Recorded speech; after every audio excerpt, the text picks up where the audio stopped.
I wish to acknowledge the devastating floods that struck part of our country last month. Right Honorable Speaker, as honorable members will recall, the floods claimed lives, displaced families, destroyed businesses, and caused extensive damage to public infrastructure. Ghana was not alone. Similar floods also affected Nigeria, La Côte d'Ivoire, and Sierra Leone, highlighting the growing flood risk across West African coastline and the effect of climate change. Mr. Speaker, government responded swiftly by visiting the hardest hit communities, releasing funds for emergency relief, and launching a nationwide cleanup exercise. On the direction of His Excellency the President, I am making available additional resources for ongoing dredging and construction of critical drains in the affected areas. Mr. Speaker, His Excellency the President has directed the Ministry of Works, Housing and Water Resources to develop a comprehensive and permanent solution to flooding in Accra and other flood-prone areas across the country. The necessary funding for the implementation of this permanent solution will be provided in the 2027 budget and the medium term. Mr. Speaker, I stand before this House with a deep sense of pride and confidence, born out of strong performance in the last 1.5 years in the management of the Ghanaian economy. Right Honorable Speaker, this confidence is grounded in sound policy, in evidence, in measurable performance, and in credible data, and most importantly, in the lived experience of Ghanaians who endured a profound economic crisis and are now standing on firmer ground. Mr. Speaker, Section 28 of the Public Financial Management Act 2016, Act 921, requires the Minister for Finance to present to Parliament a mid-year fiscal policy review not later than 31st of July of each year. Right Honorable Speaker, I'm here in fulfillment of this legal and constitutional obligation. Mr. Speaker, today I am not here to seek a supplementary estimate. The 2026 appropriations remains unchanged. Right Honorable Speaker, however, we are undertaking a strategic realignment of expenditures within the existing appropriations. Mr. Speaker, government also affirms the following macroeconomic target for 2026. Overall GDP growth of at least 4.8%. Non-oil real GDP growth of at least 4.9%. Mr. Speaker, end-year inflation of 8% plus or minus 2%. A primary surplus of 1.5% of GDP on commitment basis, and a gross international reserves sufficient to cover not less than 3 months of import. Mr. Speaker, beyond fulfilling a statutory obligation, these statements tell the story of where Ghana stood, where Ghana stands today, and where Ghana is heading. Mr. Speaker, I respectfully request the full text of this mid-year fiscal policy review be captured in the Hansard in its entirety, while I present the highlights to this House. Mr. Speaker, before I present the details of our economic performance, we must briefly recall where we came from. I do so because the lessons of economic history must never be forgotten. Mr. Speaker, when this administration took office, in January 2025, President Mahama inherited an economy on its knees. Right Honorable Speaker, the economic crisis of 2022 was not merely an accident. It was the consequences of a series of wrong policy choices. Choices about reckless spending, choices about excessive and binge borrowing, choices about lack of accountability, and a failure to level with the people of Ghana about the true state of the Ghanaian economy.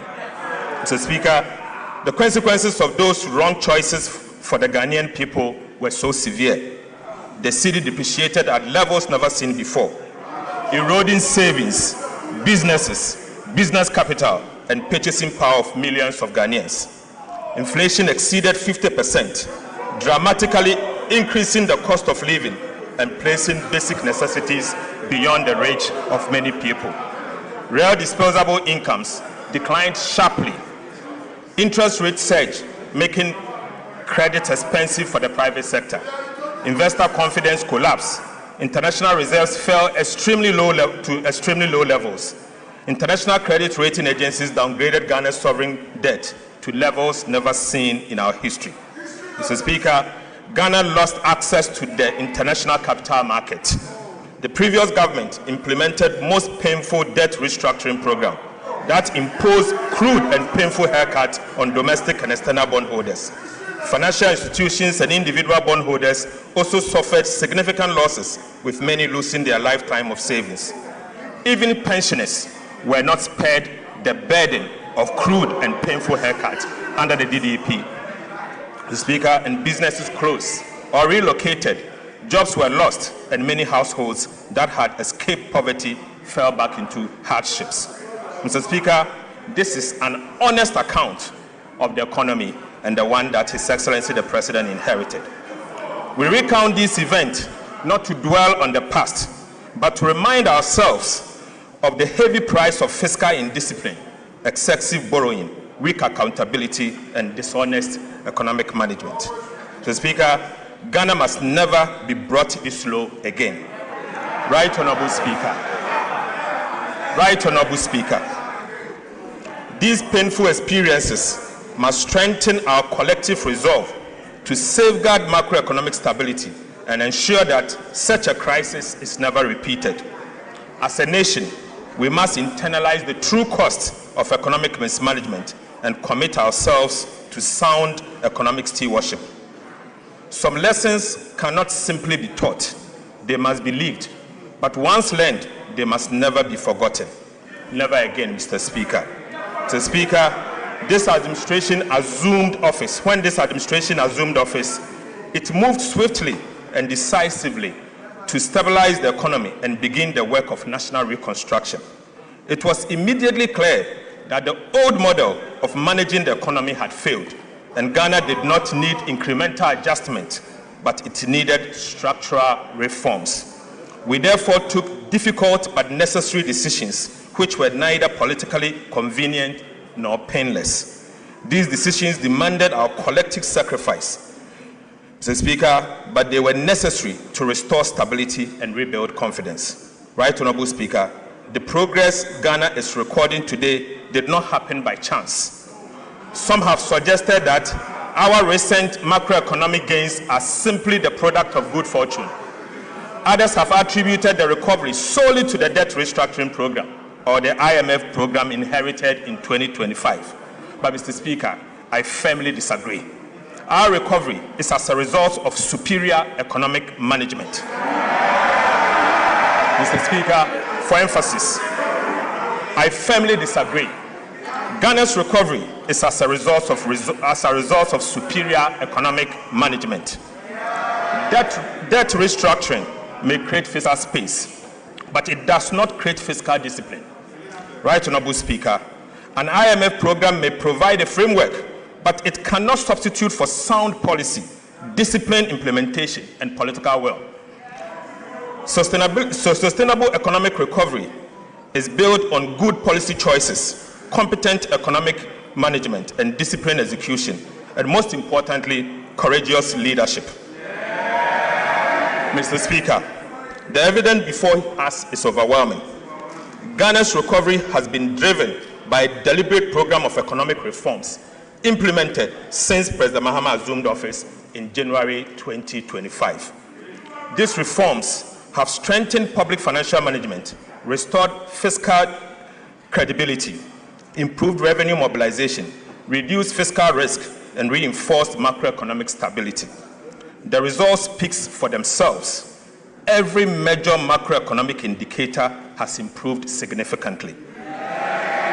These outcomes are not accidental. They are the product of reforms, discipline, and sound economic management. Mr. Speaker, it is therefore important to place on record the reforms that have delivered this turnaround. Mr. Speaker, the recovery of the Ghanaian economy has been anchored on three key transformational policy reforms. These key transformational reforms are as follows. The first is fiscal correction. The second is the modernization of Ghana's tax regime. And the third is a complementary fiscal policy for inflation targeting and exchange rate stability. Mr. Speaker, the first key transformational policy reform was fiscal correction. The objective was straightforward. First, to assume control over public finances. Second, is to introduce new expenditure discipline. And third, to place public debt on a sustainable path. We therefore recalibrated Ghana's fiscal framework to ensure greater efficiency, stronger accountability, and fairer burden sharing across government. Right Honorable Speaker, the 2025 budget reset expenditure to 2023 nominal levels, eliminating wasteful spending that had weakened fiscal management over the years. As a result, primary expenditure declined sharply from 18.7% of GDP in 2024 to 13.2% of GDP in 2025. Mr. Speaker, a 5.5% adjustment without hurting economic growth. Most importantly, Right Honorable Speaker, the primary balance also improved from a deficit of 2.9% of GDP in 2024 to a surplus of 2.5% of GDP in 2025, placing public debt firmly on a downward trajectory. Mr. Speaker, a fiscal adjustment expenditure led by 5.4% of GDP in one calendar year. Mr. Speaker, this sent an unmistakable signal to Ghanaians, investors, and other development partners that fiscal discipline is the new order. Mr. Speaker, government also recalibrated the IMF program, shifting the emphasis from revenue-led to expenditure-led fiscal consolidation to achieve a fairer sharing of the adjustment burden. We amended the Public Financial Management Act to institutionalize a binding fiscal rule requiring a minimum annual primary surplus of 1.5% of GDP and a debt-to-GDP ceiling of 45% by 2034. These reforms signaled that fiscal indiscipline would no longer define the Ghanaian state.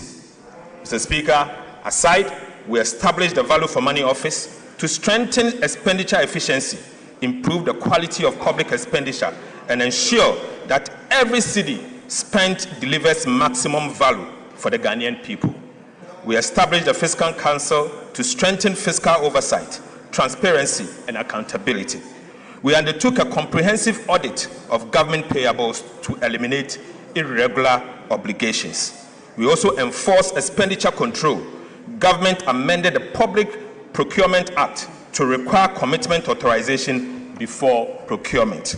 Mr. Speaker, this reform firmly linked procurement to approved budget and restored discipline to public expenditure management across the government. Right Honorable Speaker, for the first time, state-owned enterprises are now bound by the commitment authorization, restraining them from spending beyond their means. Mr. Speaker, over the last 10 years, liabilities of state-owned enterprises have added the equivalent of about 3% of GDP to Ghana's public debt every single year. Mr. Speaker, this occurred because state-owned enterprises failed to honor their contractual obligation, compelling government to assume and settle those liabilities.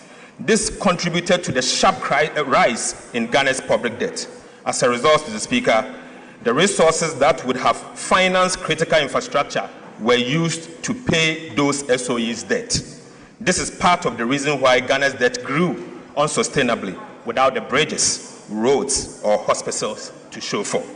Right Honorable Speaker, what is the point of ensuring that ministries and even parliament live within their means if state-owned enterprises are permitted to run up liabilities that the taxpayer are ultimately forced to pay? Mr. Speaker, it is therefore important to recognize that Ghana's debt challenge was driven not only by fiscal deficit, but also by the unchecked accumulation of liabilities by state-owned enterprises. This is precisely why the commitment authorization regime would have been meaningless and ultimately ineffective had state-owned enterprises been excluded from its coverage. Right, Honorable Speaker, we also operationalized the sinking fund to strengthen debt management and demonstrate to government that government is committed to meeting future debt obligation.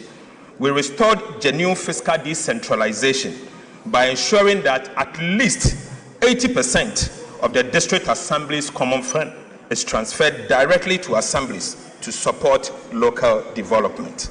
Right, Honorable Speaker, we reduced the number of ministers from 123 at its peak to 60 and reduced the number of ministries from 30 to 23 because, Mr. Speaker, because a leaner government is not merely good politics, but it's also a sound fiscal policy. We curtailed non-essential expenditure, including excessive foreign travel, workshops, conferences, and unnecessary vehicle procurement. We also discontinued low-impact programs like the Ghana Cares of Atampa and the U-Start to redirect scarce resources to national priorities.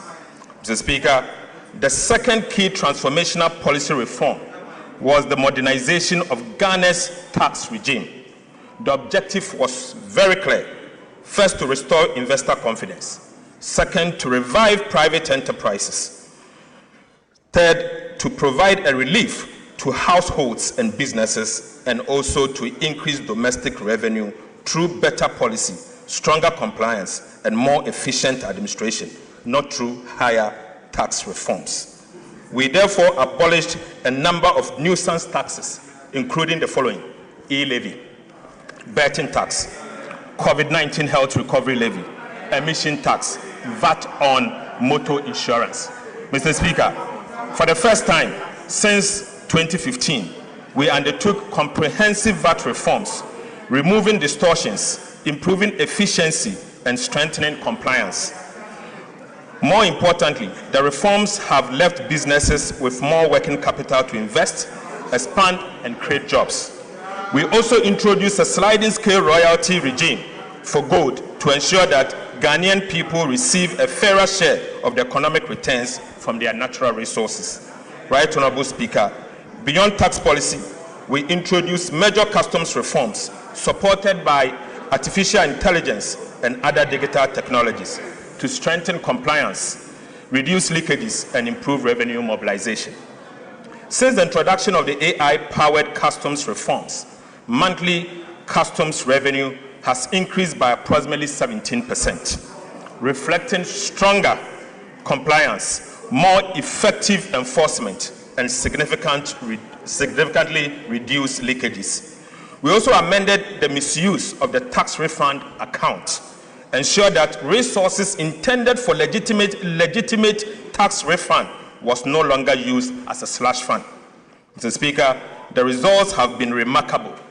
Despite abolishing multiple taxes and introducing no new tax handle, non-oil tax revenue increased by 0.5% of GDP, from 12.6% of GDP in 2024 to 13.1% of GDP in 2025. Mr. Speaker, simply put, government collected more taxes in 2025 even after abolishing the nuisance taxes, including the e-levy. Right, Honorable Speaker, the lesson here is simple. Better policy, stronger compliance, and smarter administration will always deliver more sustainable revenue than higher taxes. Mr. Speaker, the third key transformational policy reform was the introduction of a complementary fiscal policy to support inflation targeting, ensuring exchange rate stability, and building external resilience. Central to this reform was the establishment of the Ghana Gold Board to curb gold smuggling, formalize the gold trade, and ensure that a greater share of Ghana's mineral wealth benefits the Ghanaian people. Through this intervention, Ghana generated an additional $15 billion in foreign exchange inflows from gold, significantly strengthening reserve accumulation and supporting exchange rate stability. This single policy measure improved Ghana's current account balance by 6.4 percentage points from a surplus of 1.9% in 2024 to 8.3% in 2025. Mr. Speaker, this represents a 4 times increment of the current account surplus in just 1 calendar year. Mr. Speaker, this was not simply a gold policy. This was a macroeconomic stabilization policy designed to strengthen the city, build external buffers, and restore confidence in the Ghanaian economy. To reinforce these gains, government developed and is implementing the Ghana Accelerated National Reserve Accumulation Policy, GANRAP, with the objective of increasing Ghana's international reserve to the equivalent of 15 months of import cover by end of 2028. In a landmark initiative, Mr. Speaker, government has also reached agreement with large-scale mining companies to purchase 30% of their annual gold production for refining by local refineries, strengthening domestic value addition and supporting reserve accumulation. Government further amended the Bank of Ghana Act to make inflation targeting a shared responsibility between the Ministry of Finance and the Bank of Ghana, ensuring stronger coordination between fiscal and monetary authorities. Mr. Speaker, economic reforms must ultimately be judged by their outcomes. I now turn to the evidence of what these key transformational policy reforms have delivered for the people of Ghana. Mr. Speaker, the results of the last 8 months demonstrate that disciplined policies, competent economic management, and consistent implementation delivers tangible results. Real GDP growth grew by 6.0% in 2025, the fastest pace of economic expansion since 2019. Instructively, Mr. Speaker, non-oil GDP grew by 7.6% in 2025, the highest rate in 14 years, demonstrating that Ghana's recovery extends well beyond favorable commodity prices. Mr. Speaker, the momentum has continued into 2026. Real GDP growth reached 6.4% in the first half, exceeding expectations. Mr. Speaker, for the first time in our nation's history, the size of Ghana's economy exceeded $100 billion, firmly establishing Ghana as a major emerging market economy. Ghana's per capita income increased by more than $850 in just 1 year. Mr. Speaker, rising from $2,527 in 2024 to $3,385 at the end of 2025. This is the highest per capita income ever recorded in our country's history. It is therefore not surprising that Ghana is now recognized as the 8th largest economy in Africa. Mr. Speaker, these are not mere statistics. They represent higher incomes, stronger businesses, greater opportunities, and an economy with an enhanced capacity to invest in its people. The labor market is also improving. Unemployment rate declined from 13.7% during the first 3 quarters of 2024 to 12.8% over the same period in 2025. Multidimensional poverty, which measures deprivation across living conditions, education, health, and employment, declined from 24.9% in Q3 of 2024 to 21.9% in Q3 of 2025. Mr. Speaker, this simply means that about 950,000 Ghanaians moved out of the multidimensional poverty in just 1 year. Mr. Speaker, behind these statistics are the hundreds of thousands of families who now enjoy better living conditions and greater hope for the future. Right, Honorable Speaker, inflation perhaps tells the clearest story of all. Inflation declined from 23.8% in December 2024 to 5% 5.4% at the end of 2025 and remained low at 5.3% in June 2026. Fiscal performance has also exceeded expectations. The primary balance on commitment basis recorded a surplus of 2.5% of GDP as at the end of 2025. By end of June 2026, we had achieved a primary surplus of 0.9% of GDP on commitment basis. We are firmly on track to achieve our end-year target of 1.5% of GDP. Mr. Speaker, prudent fiscal management has also translated into a rapid decline in Ghana's public debt. The debt to GDP ratio fell from 61.8% of GDP, 61.8% at the end of 2024 to 44.7% at the end of 2025 and reached 45% by end of June 2026. Mr. Speaker, Ghana has therefore already achieved its statutory debt target of 45% of GDP, years ahead of both IMF program timeline and the targeted date established under the Public Financial Management Act. Mr. Speaker, debt service is also consuming a far smaller share of government revenue.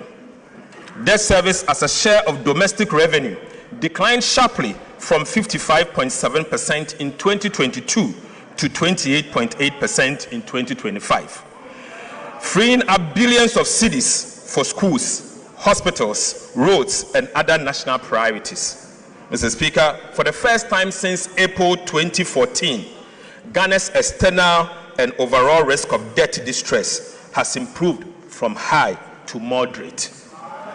Even more significantly,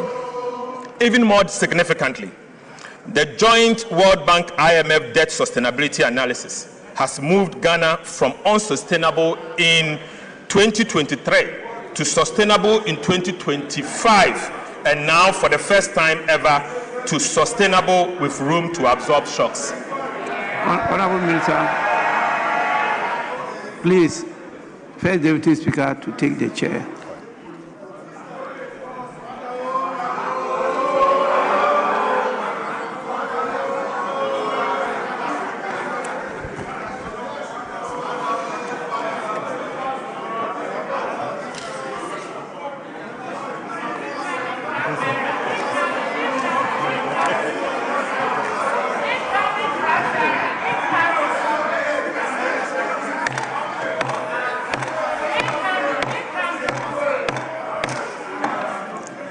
Finance Minister, you may continue. Mr. Speaker, interest rates are singing from the same hymn book. The 91-day Treasury bill rate, a benchmark for the cost of short-term borrowing in Ghana, declined from 11% in December 2025 to 5.73% in June 2026, representing a 536 basis point reduction. The 182-day Treasury bill rate also fell from 12.52% to 7.69%, down by 483 basis points. Mr. Speaker, similarly, the 364-day Treasury bill rate declined from 12.94% to 12.82%, a 12 basis point decline. And across the entire yield curve, average decline was 344 basis points. 2 years, 3 years, and 5-year government bonds are now trading within the range of 11% to 12.6%, compared with about 20% a year ago.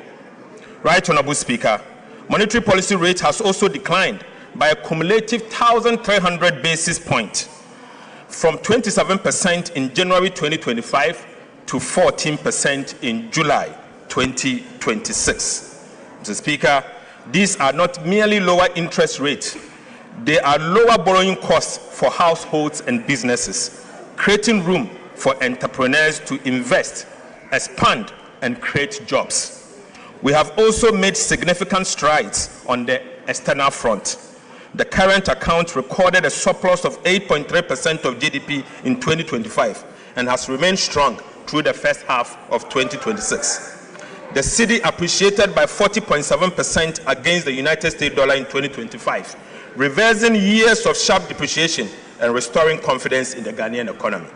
Mr. Speaker, taken together, these results demonstrate that the 2026 budget is firmly on track. The targets we set at the beginning of the year were not aspirational. They were grounded in sound policy, disciplined implementation, and realistic assumptions. The performance of the economy in the first half of 2026 confirms that we're on course to achieve them. Economic growth is exceeding target. Inflation is below the projected range. Fiscal performance is stronger than programmed, and the debt trajectory is improving faster than expectation. Mr. Speaker, the detailed macroeconomic performance will be presented in subsequent sections in this review. Right Honorable Speaker, the commitment we made to the people of Ghana are being honored, and the results are evident. I now wish to speak, Mr. Speaker, I now wish to speak directly to every Ghanaian listening to me this afternoon. To the market trader whose purchasing power has improved because inflation has fallen. To the entrepreneur who can now borrow at lower interest rate to expand their businesses. And to the worker whose income now stretches further because the cedi has stabilized. These improvements are not abstract statistics. They are the dividend of sound and competent economic management. We recognize that the sacrifices required to restore the economy were significant, and that many households continue to face challenges. But we also know that the foundations of Ghana's economy are now firmly in place. Fiscal discipline has been restored. Macroeconomic stability has returned. Confidence has been rebuilt. And the institutions needed to safeguard these gains have been strengthened. Under the leadership of His Excellency President John Dramani Mahama, Ghana is not going back. Ghana is moving forward. Mr. Speaker, the government that has delivered these results over the past 18 months has earned the trust to continue implementing the reforms that will secure Ghana's long-term prosperity. Right Honorable Speaker, next week, the Executive Board of the IMF is expected to approve the final review of Ghana's Extended Credit Facility Program, bringing to a successful conclusion the financial bailout IMF program. The Executive Board is also expected to approve a 36-month policy coordination instrument, a non-financing arrangement designed for countries that no longer have and are not expected to face balance of payment needs. Mr. Speaker, the PCI will anchor our next phase of reforms, strengthening macroeconomic resilience, support broad-based growth, and signal our unwavering commitment to sound and disciplined macroeconomic policy. The PCI will support reforms across 6 priority areas.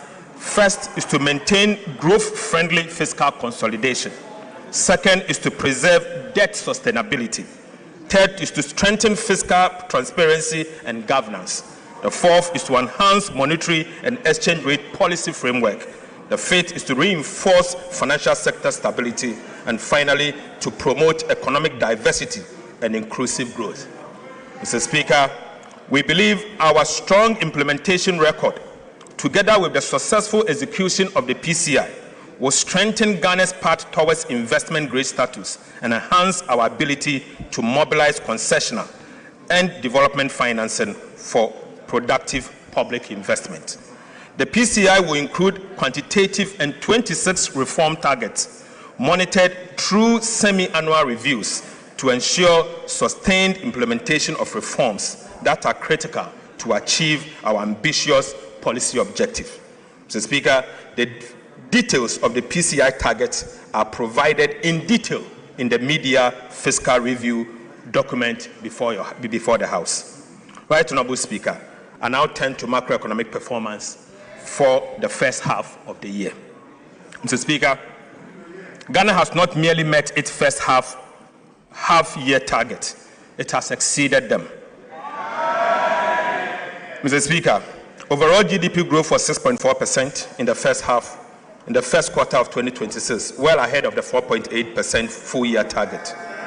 Non-oil GDP growth was 6.3% in the first quarter of 2026, well ahead of the 4.9% full-year target. Inflation has more than halved, falling from 13.7% in June 2025 to 5.3% by end of June 2026, against a target of 8 plus or minus 1% at the end of the year. The primary balance recorded a surplus of 0.9% of GDP on commitment basis, firmly on track to achieve our end-year target of 1.5% of GDP. Gross international reserves was 5 months of import cover as at end of June 2026, exceeding the target of at least 3 months of import cover. Mr. Speaker, January to June 2026, fiscal performance. Mr. Speaker, the provisional fiscal performance for the first half of 2026 is presented against the following approved 2026 fiscal target. Overall deficit target on commitment basis of 2.2% of GDP, primary surplus of 1.5% of the GDP, overall deficit on cash basis of 4% of GDP, and primary surplus on a cash basis of 0.4% of GDP.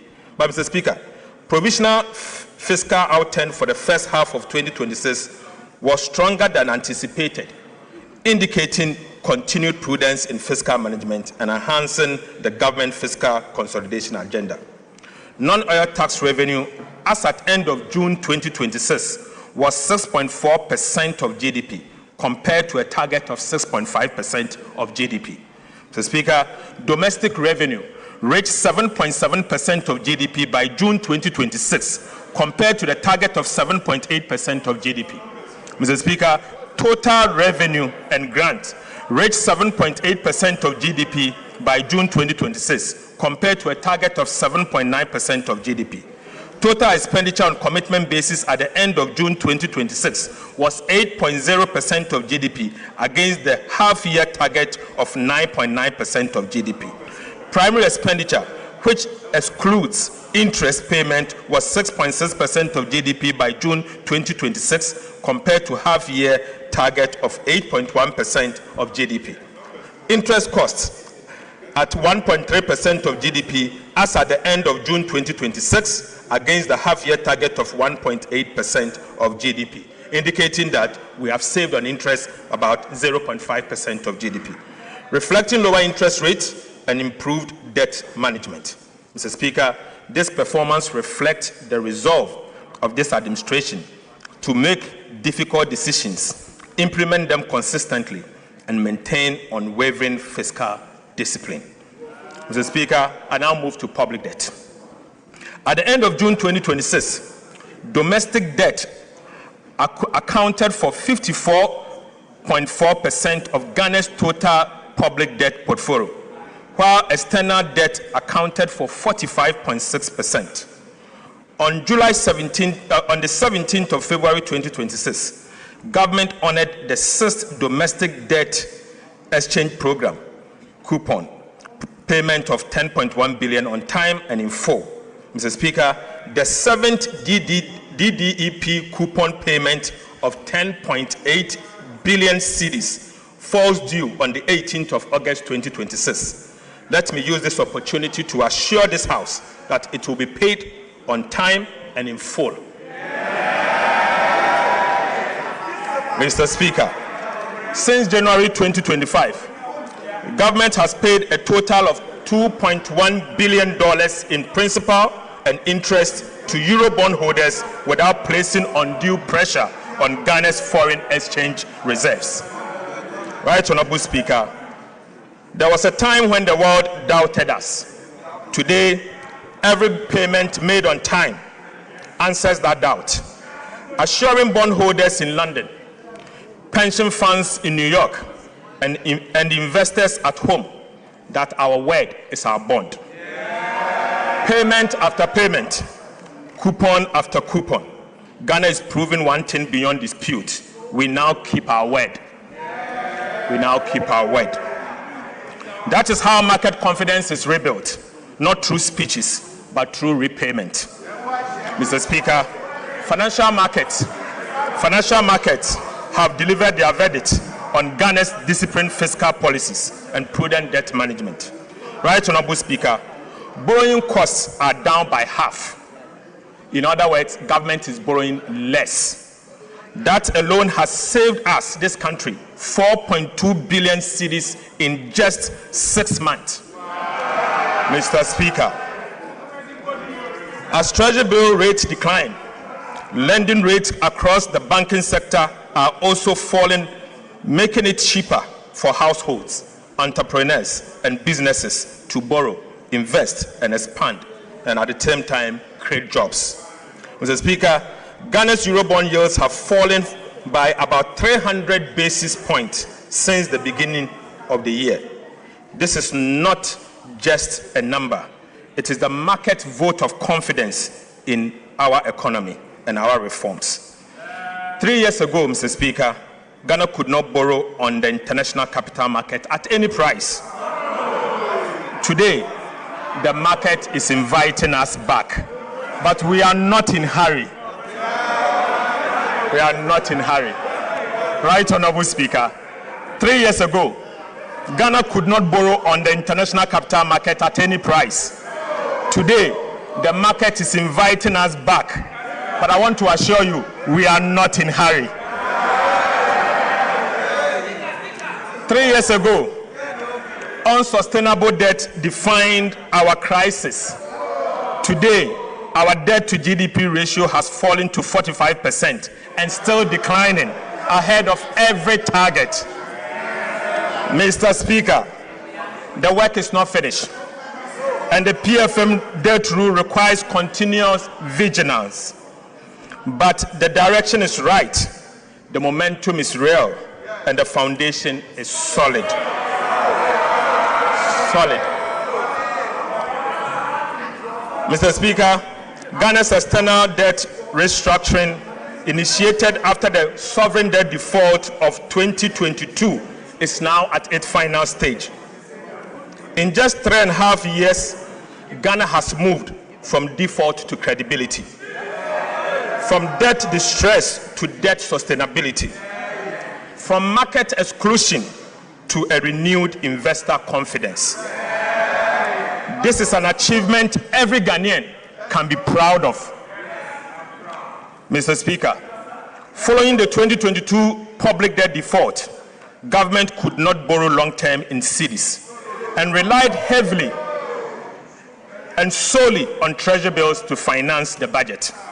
Mr. Speaker, Ghana has now overcome what the economists describe as the original sin, which is the inability of a country to borrow over the long term in its own currency. Mr. Speaker, 3 years restriction on new cedi bond issuance introduced as a result of the debt default caused this original sin. Mr. Speaker, in April 2026, Ghana successfully raised $2.7 billion through its first 7-year cedi-denominated bond since the 2022 debt default. This marks an important step in rebuilding the domestic bond market and restoring long-term financing in our own currency. This further demonstrates that Ghana has regained the ability to mobilize long-term financing in its own currency for development. Right, Honorable Speaker, I'm proud to announce that Ghana has now overcome the original sin.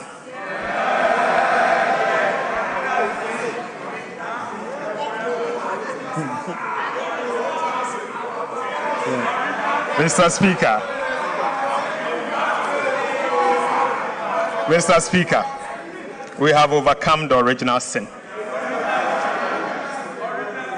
Whilst I'll now take you to the sinking fund. While Ghana's debt restructuring is nearing completion, prudent debt management requires us to look beyond today to tomorrow's obligation. Mr. Speaker, in 2027, DDEP bonds that will fall due is 58 billion Ghana cedis. Another 53 billion Ghana cedis will fall due in 2028. In 2 years alone, Ghana has to repay 111 billion cedis. 111. Mr. Speaker, this is the true Agenda 111. Right, Honorable Speaker? This is the true Agenda 111 Ghana must deal with. Why? Because the DDEP was not designed to solve Ghana's problems. Mr. Speaker, let me take this again. This is the true Agenda 111 Ghana must deal with. Why? Why? Because the domestic debt exchange program was not designed to solve Ghana's debt problems. It was designed to postpone it deliberately, knowingly, and cynically, unfortunately. Mr. Speaker, its architect mortgaged tomorrow to survive today. Mr. Speaker, they had a duty to fix the roof. Instead, they moved the leak to another room and declared the house repaired. Right, Honorable Speaker? Meeting obligations of this magnitude requires advanced planning, not last-minute scrambling. This is precisely why this government has strengthened the sinking fund to set aside money to repay future debt obligations that we inherited. Right, Honorable Speaker? Under the 2026-2029 medium-term debt management strategy, we pledge that 7% of non-oil tax revenue, together with proceeds from domestic bond issuance, will go into the sinking fund as a war chest for the 2027 and 2028 maturities. Mr. Speaker, I'm proud to report that today, I can report to this House that as at 22nd of July, yesterday, the war chest holds 15.6 billion Ghana cedis. Mr. Speaker, we are on course to accumulate 30 billion cedis in the sinking fund by the end of the year 2026. Right, Honorable Speaker, for your information, this will be enough to repay the 30 billion domestic debt exchange program debt that will fall due in February 2027. Mr. Speaker, brick by brick, city by city, we are building the wall that will meet the wave so that when 2027 and 2028 comes, Ghana will not scramble. Ghana will simply pay back this debt. This is the signal the sinking fund sent to investors, credit rating agencies, and the people of Ghana, making it clear that this government plans ahead, honors its commitment, and manages the public finances better. Mr. Speaker, I now take you to the financial sector. Government acted decisively in July 2025 to restore confidence and stability in Ghana's banking sector by fully recapitalizing the National Investment Bank, the Agricultural Development Bank, and the Consolidated Bank. Mr. Speaker, last week, the Ghana amalgamated institutions to take advantage of the revitalized UMB and Prudential Bank and bank with them. Mr. Speaker, yes. The 2023 domestic debt exchange program had a significant adverse impact on the Bank of Ghana's balance sheet, substantially weakening its capital and resulting in a negative net equity position. To restore the bank's financial strength, the government and the Bank of Ghana signed a memorandum of understanding on 6th January 2025 to recapitalize the bank over time.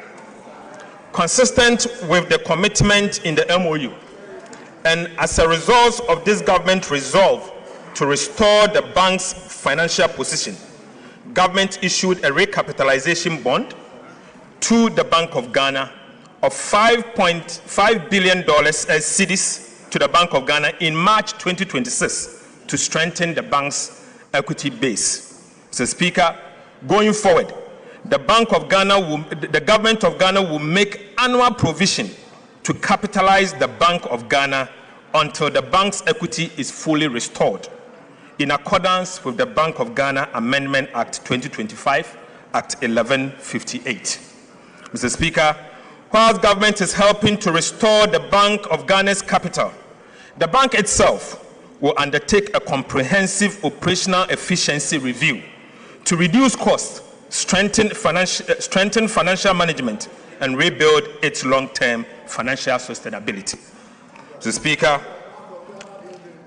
to implement the Ghana Accelerated Reserve Accumulation Policy, government has significantly reduced the cost of the program from an average of 14.5% of gold purchase to 5%. Mr. Speaker, government is bearing the cost of the program and has accommodated 5 billion cedis in the 2026 budget within the same appropriations. Mr. Speaker, this investment is building an economic war chest to strengthen Ghana's international reserves, protect the cedi, reinforce economic stability, improve investor confidence, and shield the economy from international shocks. Mr. Speaker, I now take you to update of the implementation of the fiscal policies that this House approved for us. Right Honorable Speaker, 6 months ago, this House approved an ambitious program of fiscal reforms. Today, I'm pleased to report that implementation is well underway. Key milestones have been achieved, and the reforms are already delivering measurable results.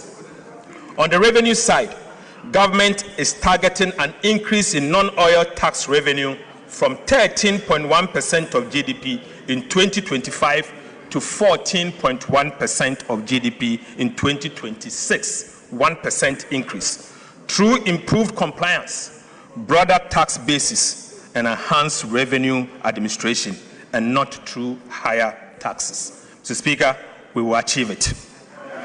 On the expenditure side, government remains firmly committed to keeping spending within approved limits while improving its efficiency and effectiveness.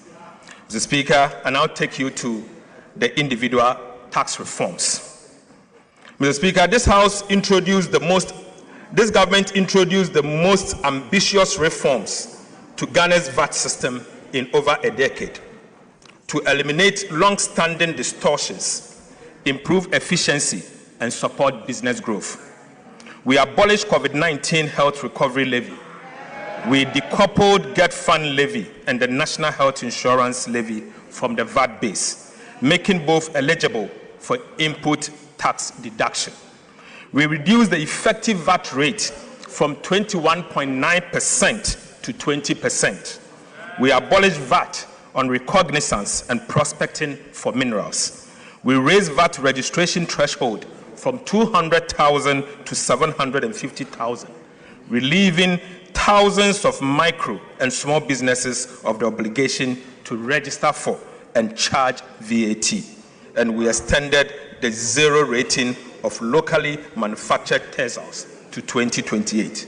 Right Honorable Speaker, these reforms have simplified VAT systems, removed distortions, lowered the tax burden, and strengthened the foundation for improved compliance. Mr. Speaker, reforming the tax law was only the first step.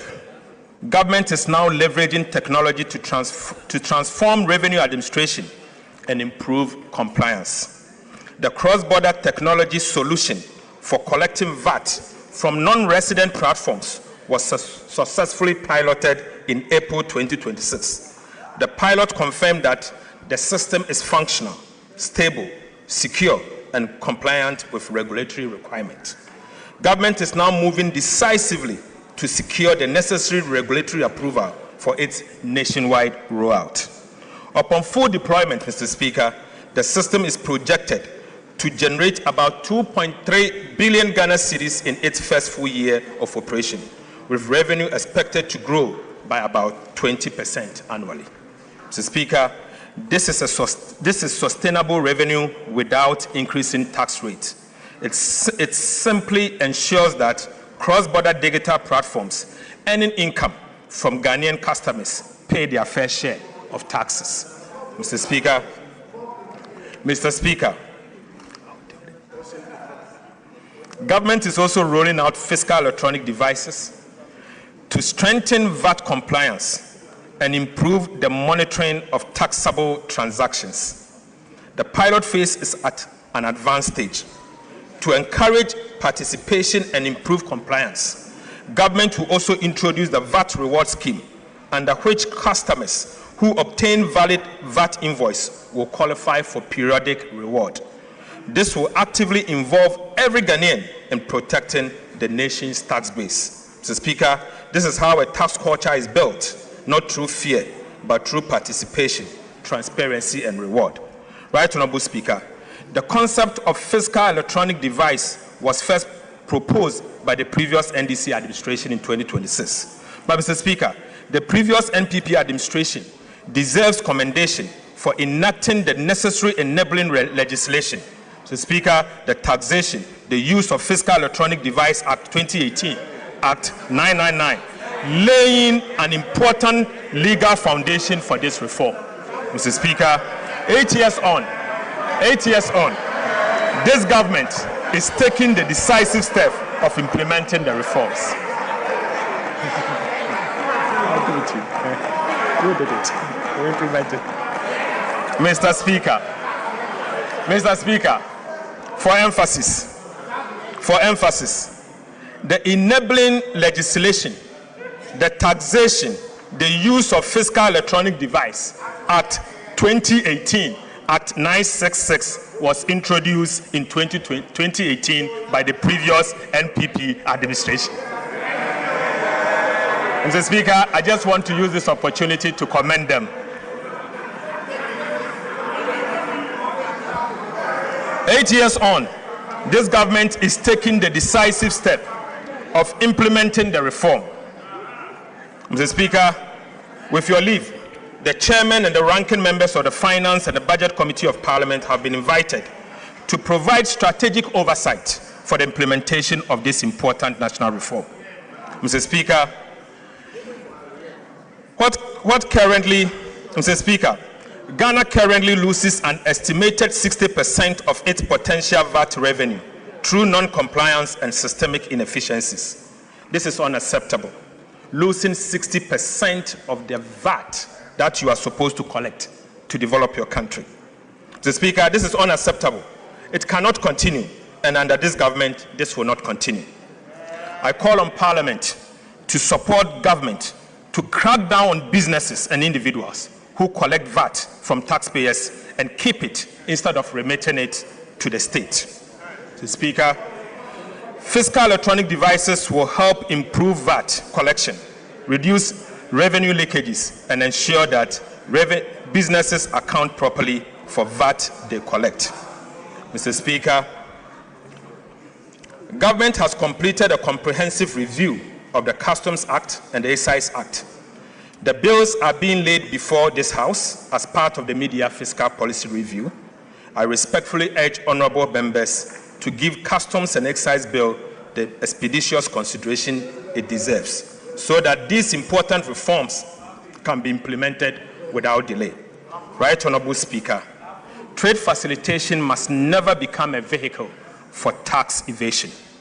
Yet, Mr. Speaker, between 2020 and 2025, while 63% of taxable income entered directly into home consumption, the remaining 37% passed through customs suspense framework, including warehousing, transit, temporary admission, and free zones. These procedures exist to facilitate legitimate trade. However, Mr. Speaker, they have increasingly been exploited to evade duties and divert goods into domestic market without paying a single tax in return. Mr. Speaker, the cost extends far beyond lost revenue.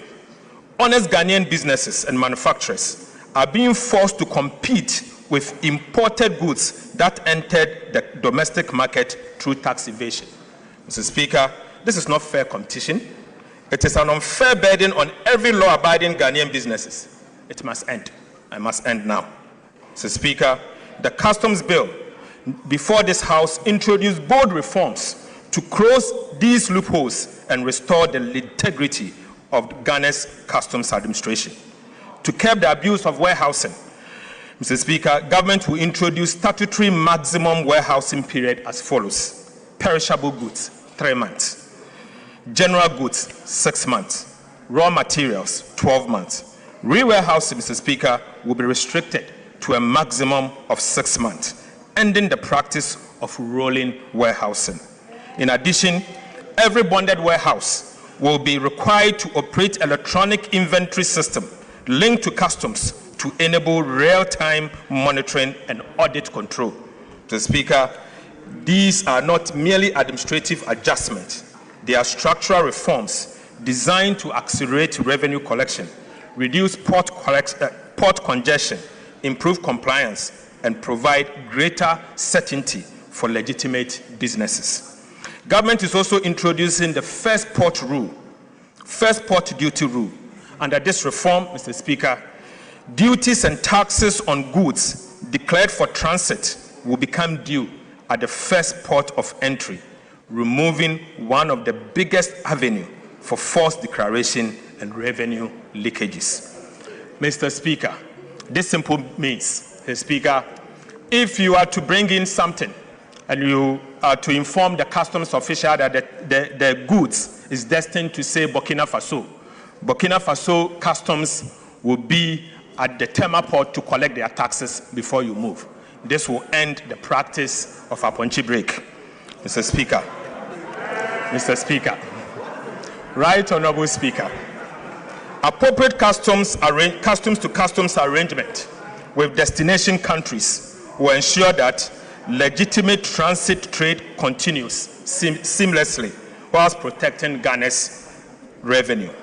Right Honorable Speaker, Free Zones regime was established to promote export-led industrialization, not to serve as a duty-free trading and storage hub.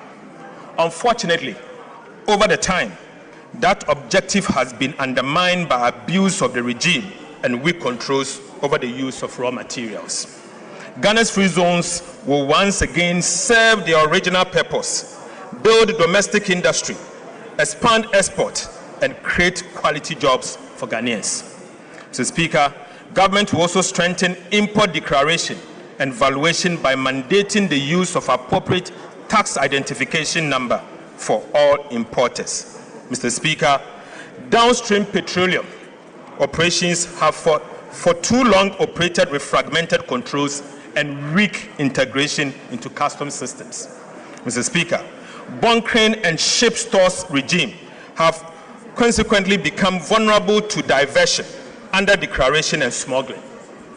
This economy can no longer afford these leakages. Mr. Speaker, government would therefore enforce the statutory requirement for bank guarantee on the lifting of refined petroleum products and require product movement to be undertaken by only through approved pipelines and electronically tracked distribution system.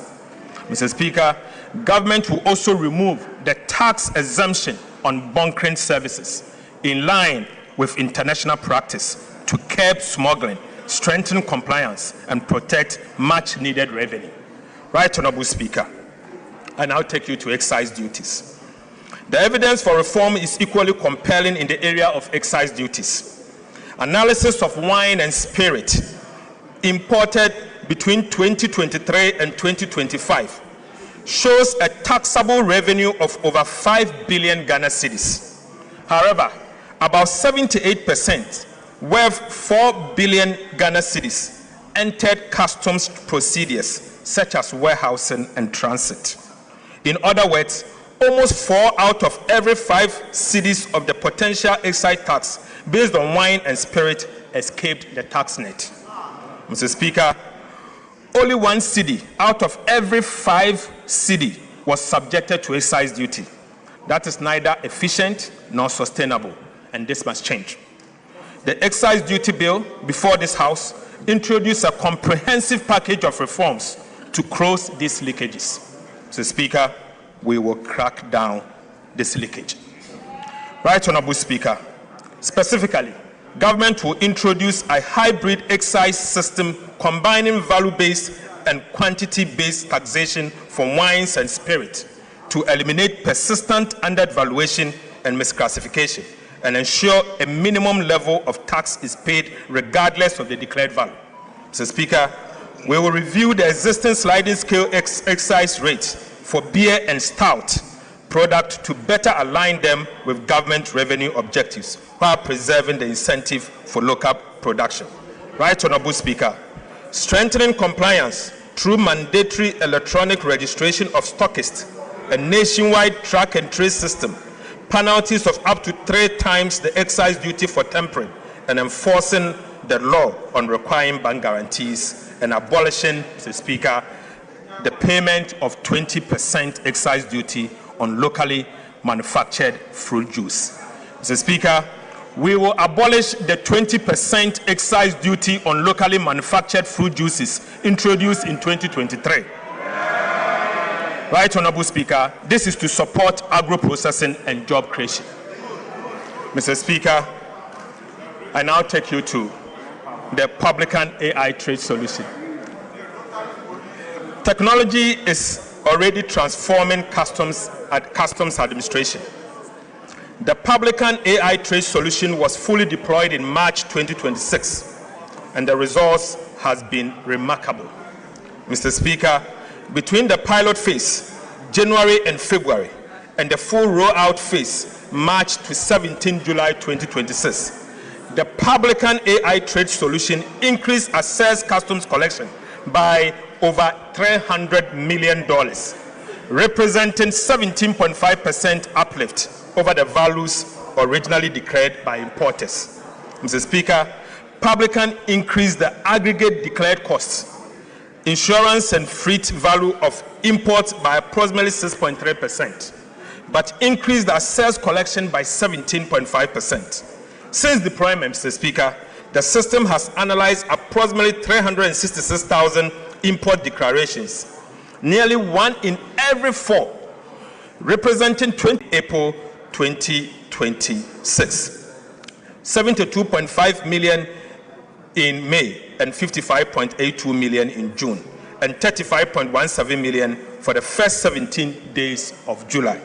Mr. Speaker, the impact is also reflecting in monthly customs revenue, which has increased from an average of approximately 4 billion Ghana cedis in 2025 to between 5.3 billion Ghana cedis and 5.5 billion Ghana cedis in 2026. Mr. Speaker, let me take this again. In 2024, an average monthly customs collection was 4 billion Ghana cedis.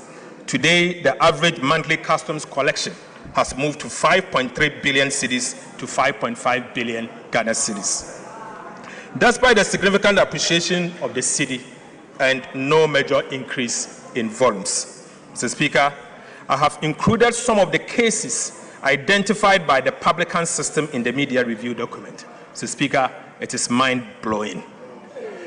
Right Honorable Speaker, in each instance, the declared value was only a fraction of the value assessed by the AI Publican system. Mr. Speaker, I now give you update on expenditure measures. Mr. Speaker, government is proposing further reforms to the public procurement, Mr. Speaker, in 3 different areas. First, the first reform is shortening procurement lead times. Mr. Speaker, the second reform is to limit the use of single source procurement. And the third is to tighten restricted tendering. Right Honorable Speaker, government will shorten procurement timelines. The lead time for national competitive tendering for goods will be reduced from 23 weeks to 8 weeks.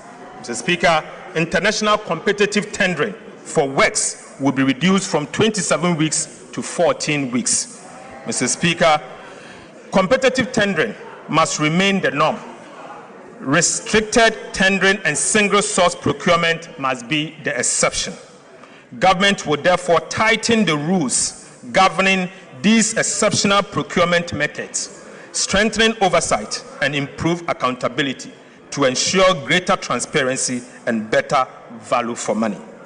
Single source procurement will be permitted only in genuine exceptional circumstances, such as emergencies, national security, or where only one supplier is capable of delivering the required goods, works, and services. Right, Honorable Speaker. Agency arising from poor planning will no longer be treated as an emergency. Government will also strengthen accountability by introducing sanctions for approvals granted in breach of the Public Procurement Act. Mr. Speaker, these reforms will speed up project delivery, strengthen competition, improve value for money, and reduce opportunities for procurement abuses. Right, Honorable Speaker, I now take you to flood response and mitigation measures. Mr. Speaker, following the widespread flooding that affected Greater Accra and other parts of the country in June 2026, government sought parliamentary approval to draw $350 million from the contingency fund to finance emergency response intervention. On the 30th of June 2026, the Finance Committee of Parliament, acting under Article 1771 of the Constitution, approved the request. However, Mr. Speaker, government was unable to access the funds because the contingency fund was subject to a garnishee order issued by the Accra High Court.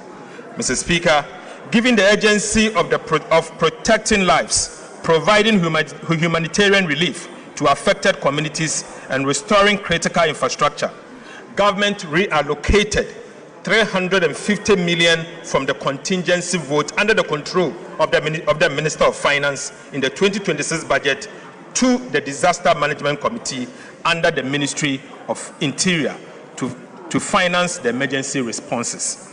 Mr. Speaker, to strengthen flood mitigation efforts across the country, government also reallocated $226 million within the budget of the Ministry of Works and Housing and Water Resources to implement additional flood control and mitigation measures.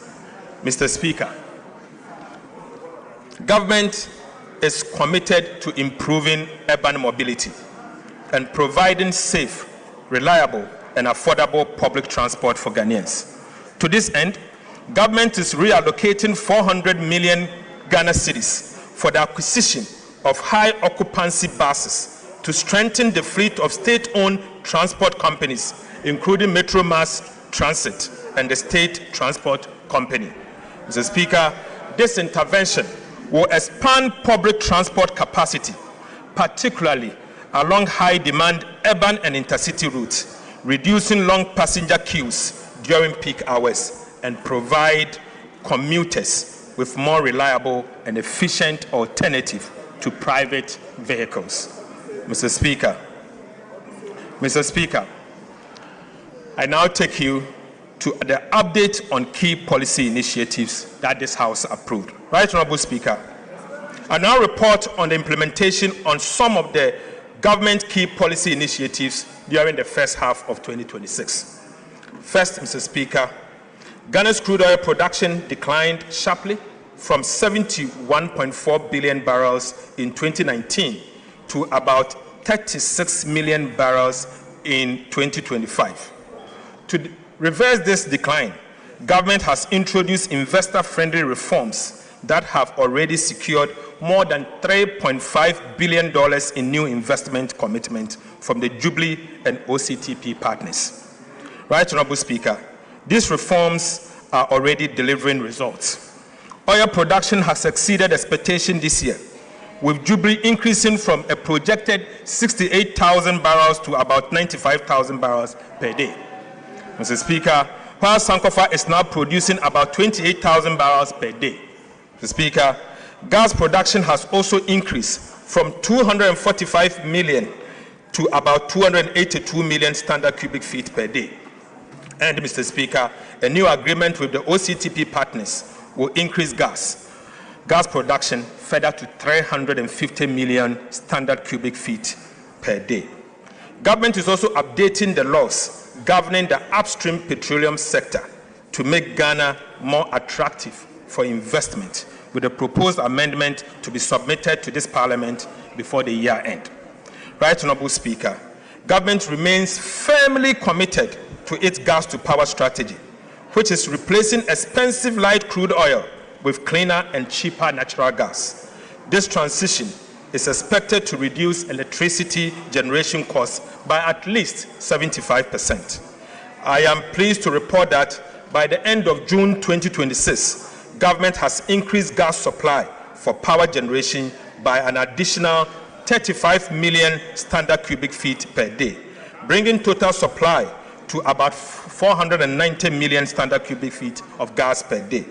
The increase comprises 10 million standard cubic feet per day from the OCTP partners led by ANI and 25 million standard cubic feet per day from the NGAS. Mr. Speaker, this strategic shift is already delivering significant savings. By replacing light crude oil with natural gas, Government saved about 3 billion Ghana cedis, equivalent to $268.8 million in fuel costs during the first half of 2026. Mr. Speaker, Government is implementing. Government, in partnership with the private sector, is developing 100 million standard cubic feet per day modular gas processing facility. Land acquisition has been completed, while the environmental assessment, engineering design, financial due diligence, and project structuring are underway. Mr. Speaker, this will be submitted to Parliament for consideration. Financial close is expected by end of 2026.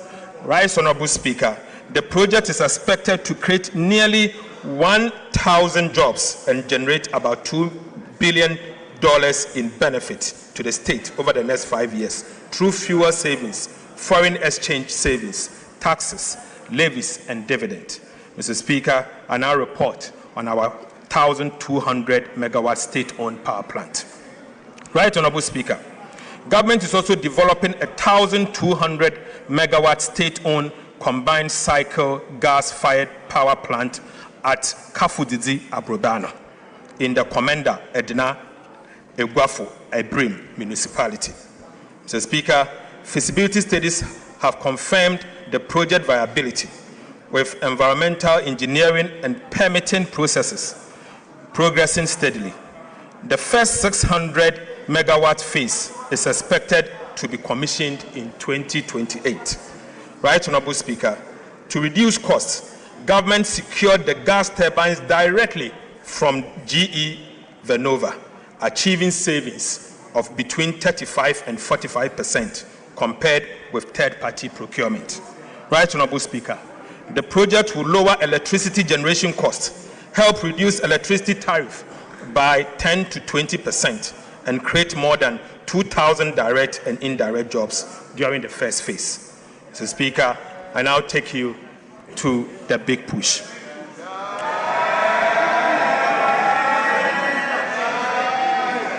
Right Honourable Speaker. Right Honourable Speaker. Government Big Push Infrastructure Program is driving the largest coordinated investment in strategic transport infrastructure in recent years, with projects underway in all 16 regions of the country. Mr. Speaker, work has commenced on 87 projects, comprising 74 trunk roads and bridges, 10 urban roads and 3 feeder roads. Mr. Speaker, by end of June 2026, 13 projects had reached at least 50% completion, including 6 projects that had exceeded 75%, while a further 15 projects had progressed beyond 25% completion. Significant progress has been made on key corridors, including the Kasua-Winneba, Takrade Aguna Junction, Ofanko in Sawom, Tepagoso, Adentan Doduwa, Tema Aflao, Penny Aflao, Wenchi Sola Atimpoku Ho Aflao, Tumu Han Laura, Tumu Navrongo, and and Winneba Cape Coast Takoradi roads. Right Honorable Speaker, the construction of the Swami Interchange Phase 2, the Sunyani, Tamale and Kumasi Outer Ring Road are progressing.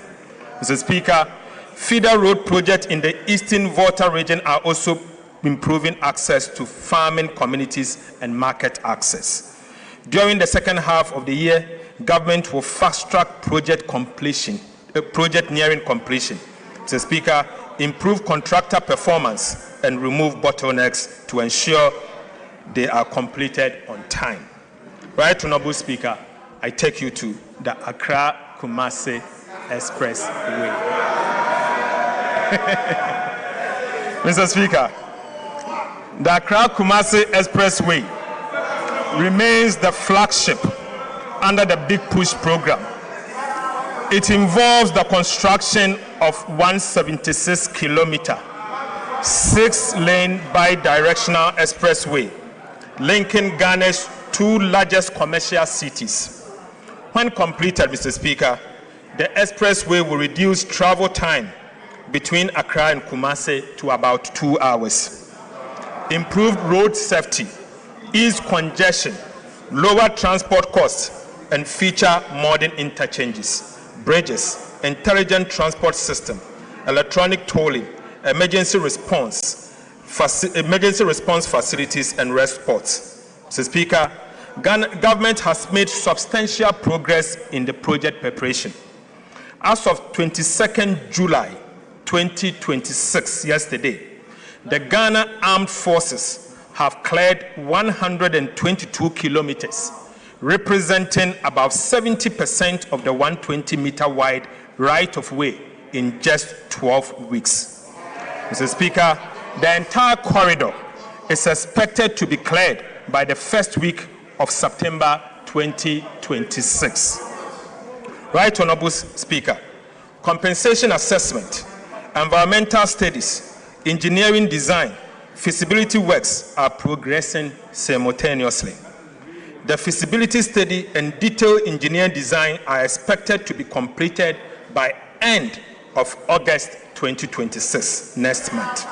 Mr. Speaker, with procurement for the main construction contract to commence in September 2026. Mr. Speaker, as of 2nd of July 2026, $1.7 billion United States dollars have been deposited into a dedicated Accra-Kumasi Expressway account at the Bank of Ghana. Mr. Speaker, for emphasis, as at yesterday, 22nd of July 2026, the government of Ghana has deposited $1.7 billion United States dollars into an account, a dedicated account at the Bank of Ghana solely for this project. The funds have been ring-fenced and will be used only after the main construction contract is awarded. I can share it. Mr. Speaker, government is therefore confident that all the requirements for this transformational project, including the resources, the money, will be in place when His Excellency President John Dramani Mahama cut the sword for the construction of the project to begin. Mr. Speaker, I now take you to Achia Mamfuom, and also Achia Mamfuom Bridge. Right Honorable Speaker, for centuries, the people of Afam Plains have relied on ferries to cross the Afam River. While these ferries have served the area for many years, frequent delays and seasonal disruptions have impeded easy access and movement of people, goods, and the provision of essential services. The Adosu Achia Mamfuom Bridge, a 3.6-kilometer permanent bridge, will be the longest in Ghana and will replace the ferries, providing a safe, reliable, and all-weather crossing. As part of Ghana's Big Push infrastructure, Mr. Speaker, it will connect the Kwewu-Afam Plains to the national road network and unlock the significant potential of one of Ghana's most important food baskets. The bridge will make it easier for farmers to transport maize, cassava, yam, rice, and other produce to market, reducing travel time. It will also improve access to healthcare, education, and other essential services while creating jobs, attracting investment, and supporting food security.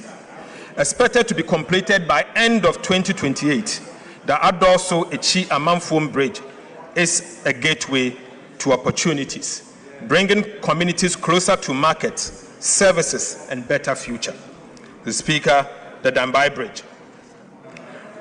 Works is also progressing on the Dambai Bridge, a critical project that will provide a permanent crossing between Dambai and Dodi-Kope and strengthen transport along the Eastern Corridor. The Speaker, the project comprises 1.49 kilometer bridge and approximately 6.8 kilometer of approach roads. The Speaker, at the end of June 2026, fiscal progress had reached 6%, slightly ahead of schedule, with foundation work and construction of the temporary bridge already underway. Right Honorable Speaker, I now take you to the 1,000-kilometer agriculture enclave road, of which Parliament approved 2 days ago. Mr. Speaker, government has begun the implementation of the agriculture enclave road program. Government is investing $528 million United States dollars, equivalent in cedis, to rehabilitate 1,050 kilometers of feeder roads across 4 major agriculture producing corridors. Mr. Speaker, upon completion, the project is expected to rehabilitate 1,050 kilometers of feeder roads, ensure 100% of rehabilitated roads are maintained under performance-based contracts, expand the National Road Asset Management Database to achieve 100% coverage, create approximately 25,000 direct and indirect jobs, including at least 7,500 jobs for women, and reduce travel time by over 40% on paved roads and 30% on unpaved roads. Mr. Speaker, the first phase will involve the rehabilitation of 1,050 kilometers of feeder roads to be undertaken across 4 agriculture clusters covering 13 regions of the country. Right Honorable Speaker, Cluster 1 will cover 300 kilometers of roads in Upper West, Northern Region, and Savannah regions, and that will be 300 kilometers. Clusters 2, Mr. Speaker, will rehabilitate 300 kilometers of roads in the Oti, Volta, and the Eastern regions. Mr. Speaker, Cluster 3 will also rehabilitate 250 kilometers of roads in Ashanti, Bono East, and Eastern region. And finally, Mr. Speaker, Cluster 4 will cover 200 kilometers of roads in Western North, Western, Central, and Ahafo region. Mr. Speaker, this investment will improve connectivity between farms and market, reduce post-harvest losses, lower transport costs, and support agricultural transformation in some of Ghana's most productive farming areas. Mr. Speaker, I take you to the oil palm. Right Honorable Speaker, government remains committed to transforming Ghana's oil palm industry into a major driver of industrialization, export growth, import substitution, and rural employment. A key pillar of the integrated oil palm development policy is the establishment of a sustainability-compliant oil palm land banks to de-risk private sector investment and accelerate the development of large-scale plantation integrated with smallholder and outgrower schemes. Mr. Speaker, implementation of this initiative is progressing steadily. The Ministry of Land and Natural Resources, working in collaboration with the private sector and other relevant institutions, have reviewed over 270,000 hectares of land in the Western region. Right Honorable Speaker, drone survey have been completed on over 117,000 hectares, whilst 46,000 hectares have been selected for detailed land use change analysis. To date, assessment has been completed on 16,000 hectares, of which approximately 10,780 hectares have been identified as suitable for sustainable oil palm development. Right, Honorable Speaker, these areas are now undergoing the required environmental, social, and sustainable assessment, including high conservation value, high carbon stock, and free, prior, and informed consent (FPIC) processes in line with the international standard. Mr. Speaker, similar mapping, land documentation activities have commenced in the central region, with preparatory work underway in Eastern and Volta region. Based on the current assessment, Mr. Speaker, the Western region alone is expected to provide approximately 30,000 hectares of land for the first phase of the development. Mr. Speaker, as work expands nationwide, the land bank has the potential to exceed 100,000 hectares across Ghana's oil palm growing belt. Mr. Speaker, this initiative will unlock significant private sector investment, create over 250 direct and indirect jobs across the value chain, and strengthen smallholder participation, increase domestic crude oil palm production, reduce import dependency, and position Ghana as a leading hub for oil palm processing and exports. Mr. Speaker, government will continue to work with stakeholders to ensure that this program is implemented responsibly, sustainably, and in a manner that delivers lasting benefit to our communities and the national economy. Now listen, Mr. Speaker, government is also finalizing the $500 million United States dollars integrated oil palm development financing agreement with the World Bank for on-lending to the private sector for the development of large-scale commercial oil palm plantation. We expect to conclude and present it to this House by the end of this year. Right, Honorable Speaker, we expect to bring it for approval by the end of this year.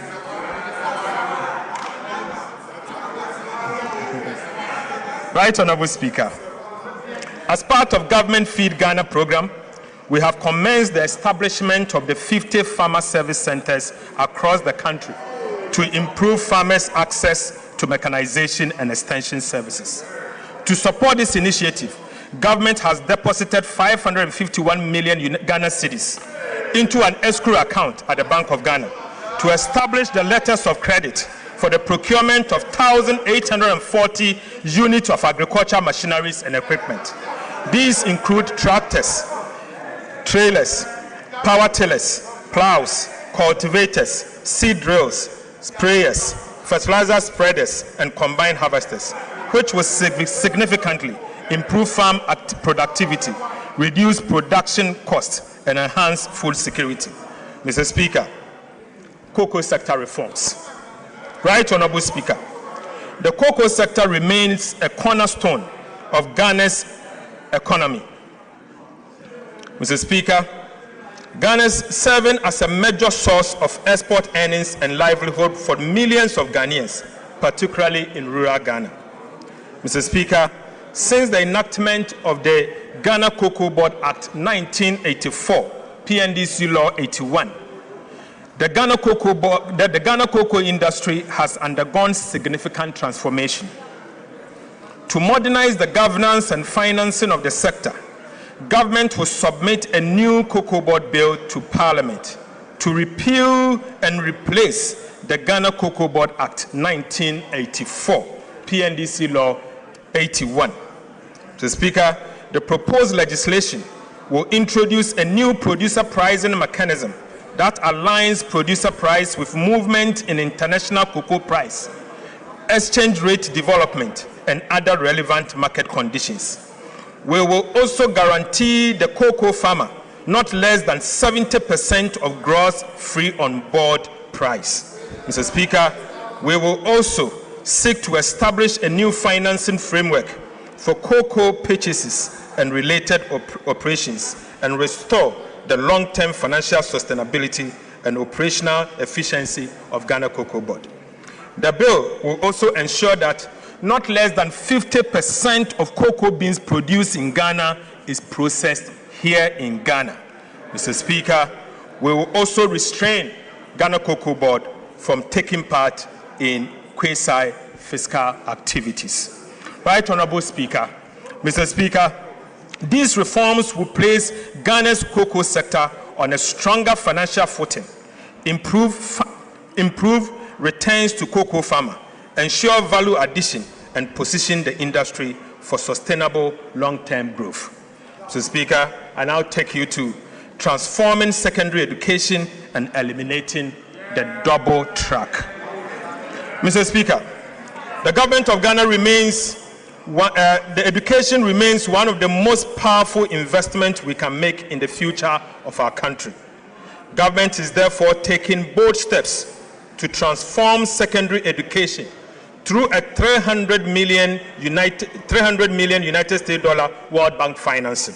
Mr. Speaker, under this $300 million United States dollar World Bank financing initiative, government will undertake 210 major infrastructure interventions across the country. These include, Mr. Speaker, we are building 10 new secondary schools. Right Honorable Speaker, we will rehabilitate 150 secondary schools. Mr. Speaker, we are upgrading 30 Category C secondary schools to become a Category B school. Mr. Speaker, aside, we are also upgrading 20 Category B schools to be part of Category A. Mr. Speaker, we are also going to procure furniture to support these schools that we are upgrading and ensure that every school child going to any of our secondary schools benefits from textbooks free of charge. Mr. Speaker, 10 new secondary schools will be strategically distributed to improve access in the underserved areas. One new school each will be constructed in Western North, Greater Accra, Volta, Oti, Northern, Upper East, Upper West, Savannah, and Central Region. Mr. Speaker, upon completion, the project is expected to benefit about 2.3 million students, over 100,000 teachers, and about 2,000 school leaders across the country. The project will support government effort to eliminate the double track within 2 calendar years. Mr. Speaker, improved learning outcomes, particularly in mathematics and science, expand female participation in STEM and TVET education, and equip our young people with the digital, technical, and green skills required for the jobs of the future. Mr. Speaker, I now take you to free primary health care. Right Honorable Speaker, government remains committed to ensuring that every Ghanaian has access to quality primary health care, regardless of income or location. Following the launch of the free primary health care policy in April 2026, the first phase of implementation is targeting 150 underserved districts across the country. Mr. Speaker, government has distributed more than 24,000 pieces of medical equipment to strengthen diagnostics, emergency, maternal, and neonatal care. Mr. Speaker, we have also deployed motorbikes, tricycles, and mobile outreach equipment to improve healthcare delivery in hard-to-reach communities. In addition, community screening for hypertension, diabetes, cancer, and other non-communicable diseases has been expanded, while the establishment of health kiosks, container-based health posts, and upgrading of existing primary healthcare facilities are underway. Women's Development Bank, Mr. Speaker. Right Honorable Speaker, government has made progress towards the establishment of the Women's Development Bank. On the 26th of January 2026, the bank was formally incorporated as WDB Ghana Limited. Mr. Speaker, following its incorporation, government applied to the Bank of Ghana for the requisite banking license to enable the bank commence operations. Mr. Speaker, in fulfillment of the capital requirement for licensing, the Ministry of Finance has deposited an amount of 400 million Ghana cedis into an account with the Bank of Ghana as the initial capital for the Women's Development Bank. Mr. Speaker, the Women's Development Bank is expected to commence full operations before the end of this year. Mr. Speaker, and I'll bring you to the conclusion. Right Honorable Speaker, in recent times, a narrative has emerged suggesting that this government is not spending enough. Mr. Speaker, nothing can be further from the truth. Far from standing still, we have been steadily and responsibly deploying resources guided by the simple but firm principle that we can only spend only what we have, and we spend it wisely and with the future of our nation in view. Mr. Speaker, in the spirit of transparency and accountability, allow me to lay before this House a clear account of some of the expenditure we have made so far to support government programs across the sectors approved in the 2026 budget. Mr. Speaker, first, to compensate public sector workers, an amount of 48.8 billion Ghana cedis for compensation of employees has been paid, including 4 billion Ghana cedis as contribution to SNIT and 2 billion Ghana cedis as Tier 2 pension scheme. Mr. Speaker, to honor our debt obligation, an amount of 21.5 billion for interest has been paid. To honor our international debt obligation, an amount of $700 million for Eurobond debt service and interest have also been paid. To restore confidence on our financial systems, an amount of 10 billion Ghana cedis to domestic bondholders has been paid. Mr. Speaker, to deepen fiscal decentralization, an amount of 4.4 billion cedis to the District Assembly's Common Fund, representing the first 2 quarters of the year, has been paid. Mr. Speaker, to keep the National Health Insurance Scheme strong and vibrant, an amount of 4.5 billion Ghana cedis has been paid. To strengthen specialized health care, an amount of 1.1 billion Ghana cedis to Mahama Cares has been paid. Right Honorable Speaker, to support quality and access education and accessible education, an amount of 4.2 billion Ghana cedis for the first 6 months of the year to the Ghana Education Trust Fund, GET Fund, has been paid. Right Honorable Speaker, to strengthen free secondary education program and ease the burden on families, and an amount of 1.8 billion cedis to the free secondary education program has been paid. Right Honorable Speaker, to improve road maintenance, an amount of 1.7 billion Ghana cedis to the Road Maintenance Trust Fund has been paid.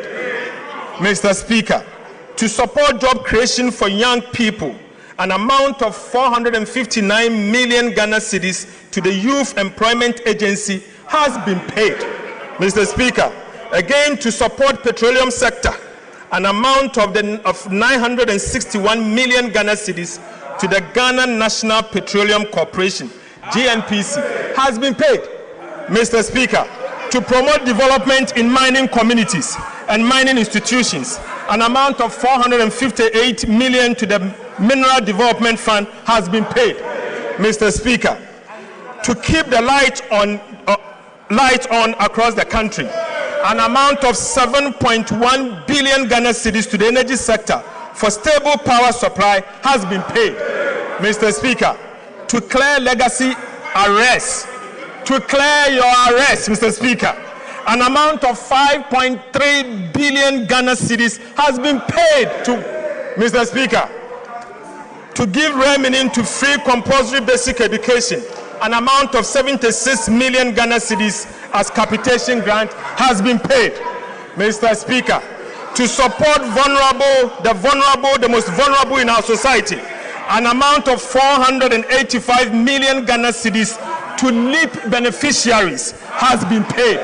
Mr. Speaker, to provide nutritious meal and keep our children in school, an amount of 877 million to the Ghana School Feeding Program has been paid. Mr. Speaker, to ease the burden on families, an amount of 46 million for BEC registration has been paid. Mr. Speaker, to remove financial barriers to tertiary education, an amount of 537 million for the no-fee stress policy has been paid. Right Honorable Speaker, to support teachers, the teacher trainees, an amount of 104 million as teacher training allowance has been paid. Right Honorable Speaker, to support nursing training, an amount of 144 million as nursing training allowance has been paid. Mr. Speaker, to strengthen grassroots governance, an amount of 93 million as assembly members allowance has been paid. Mr. Speaker, to promote skills development and entrepreneur, an amount of 45 million for the National Apprenticeship Program has been paid. Mr. Speaker, to support Ghana's participation in the 2026 FIFA World Cup, an amount of 58 million has been paid. Mr. Speaker, to support environmental sustainability, an amount of 477.4 million to ARICOPS has been paid. Mr. Speaker, in fulfillment of our campaign promise, an amount of 1.1 billion Ghana cedis to the Ministry of Food and Agriculture for flagship programs, including food buffer stock, fertilizers, certified seed distribution, Feed Ghana, irrigation infrastructure has been paid. Right Honorable Speaker, to modernize agriculture through the establishment of the Farmer Service Center, an amount of 551 million into an escrow account for the establishment of a letter of credit has been paid. Right Honorable Speaker, to support infrastructure development, an amount of 11.5 billion Ghana cedis as capital expenditure has been paid. Mr. Speaker, to improve road infrastructure, an amount of 6.5 billion Ghana cedis for the Big Push infrastructure program has been paid. Mr. Speaker, to support education delivery, an amount of 915 million for goods and services under the Ministry of Education, including sanitary pads, has been paid. Mr. Speaker, to ensure smooth and effective functioning of government, an amount of 7.9 billion Ghana cedis for goods and services have been paid. Right Honorable Speaker, to protect our rivers, forest reserves, and agricultural lands against the Galamsey menace, an amount of 16 million to the National Anti-Illegal Mining Operations Secretariat, NIMOS, has been paid. Mr. Speaker, permit me to end where I began, not with numbers, but with reflection. Mr. Speaker, permit me to end where I began, not with a number, but with a reflection. Right Honorable Speaker, before this administration took office, this country stood at the edge of an economic cliff. The city was in free fall. Inflation has raised 50%. Our sovereign debt rated junk. Our access to the world capital market had been cut off. And for the 17th time in our history, Ghana turned to the IMF for a bailout. Mr. Speaker, That was the Ghana we inherited. Today, inflation stands at 5.3%. Our currency, the Ghana cedi, has stabilized. Economic growth is above 6% and broad-based. Our debt to GDP is now 45%, years ahead of schedule. The primary balance is in surplus, not in deficit. Interest rates have declined significantly, and Ghana has successfully completed the final review of the IMF bailout program. Mr. Speaker, we promised to move this economy from the emergency room to the wellness center. Mr. Speaker, we have kept that promise. Mr. Speaker, I give this House my firm assurance this economy will never return to the emergency room under our watch. Right, Honorable Speaker, I want to give this House my firm assurance that this economy will never return to the emergency room under our watch. Mr. Speaker, let me be clear. These achievements do not belong to government. They belong to the people of Ghana. Behind every number in this statement is the sacrifice of an ordinary Ghanaian. The pensioner who accepted painful and crude haircuts on a lifetime savings. The bank and businesses that absorbed extraordinary losses and costs. Millions of citizens who endured difficult adjustments so that their country could recover. And the market trader, the nurse, the teacher, the entrepreneur, and the young graduate who lived through some of the hardest months in our recent history and never gave up on his country. Mr. Speaker, stabilization was not won in this chamber alone. It was won in homes, on farms, in workshops, in marketplaces, and through the patience and resilience of the Ghanaian people. This administration will never take that sacrifice for granted. Mr. Speaker, we know that inflation alone does not refill an empty pot. We know that a stronger cedi does not instantly repair a household budget stretched by years of economic mismanagement and crisis. And we also know that there is still a distance between recovery and a relief at the kitchen table. But we also know this, Mr. Speaker, your sacrifice was not in vain. It secures something priceless, a firm foundation for our dear country. And on that foundation, we will build the Ghana we want.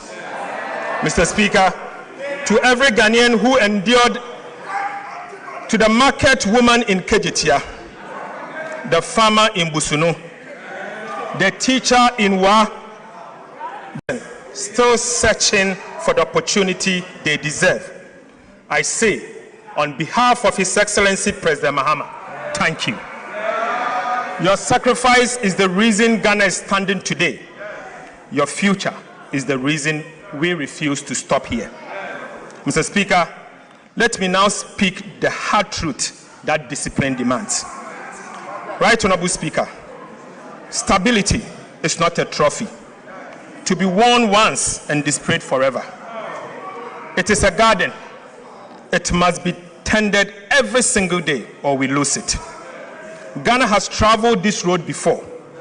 We have stabilized, celebrated, relaxed, and unfortunately relapsed.